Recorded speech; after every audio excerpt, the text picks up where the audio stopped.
या न्यूज बुलेटिनचे सहप्रायोजक आहेत गोकुळ. वारणानगर इथल्या वारणा बाजार, वारणा महिला पतसंस्था आणि सावित्री महिला औद्योगिक संस्था या तीनही संस्थांची संयुक्त वार्षिक सभा संस्थेच्या अध्यक्षा शुभलक्ष्मी विनय कोरे यांच्या अध्यक्षतेखाली झाली.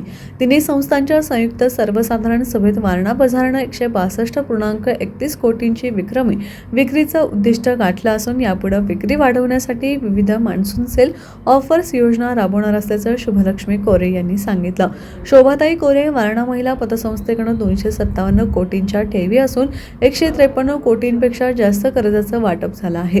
सभासदांना 10% लाभांश देणार असल्याचं सांगितलं. सावित्री महिला औद्योगिक संस्थेनं पॅकिंग मटेरियल उत्पादन विभागात वार्षिक उलाढाल 4 कोटींवर केली असून मटेरियल पुरवठा विभागात 52 लाखांची तर बॅग्स उत्पादन विभागाची 70 लाखांवर उलाढाल होऊन मिनरल वॉटर विभागाकडे 7 लाखांची उलाढाल झाली आहे. सर्व विभागांची मिळून 5.5 कोटींवर उलाढाल झाल्यानं कामगारांना भरघोस पगारवाढ देण्यात आल्याचं संस्थाध्यक्ष शुभलक्ष्मी कोरे यांनी सांगितलं. डॉक्टर विभा पाटील यांनी स्वागत केलं.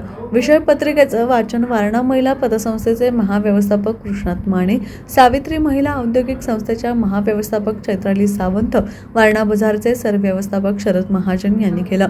सर्वच ठरावांना या सभेत मंजुरी देण्यात आली. सभेस प्राध्यापक नामदेव चोपडे, संचालक विश्वनाथ पाटील, शीतर बसरे, माधुरी कांबळे, वारणा दूध संघाचे कार्यकारी संचालक सुधीर कामेरीकर, वारणा बाजारचे संचालक विजयसिंह जाधव, सल्लागार सदस्य आर.टी. पाटील, उपाध्यक्षा राजश्री कळंत्रे, शुभांगी शेलार, सुभाष देसाई यांच्यासह सर्व संचालक पदाधिकारी सभासद उपस्थित होते.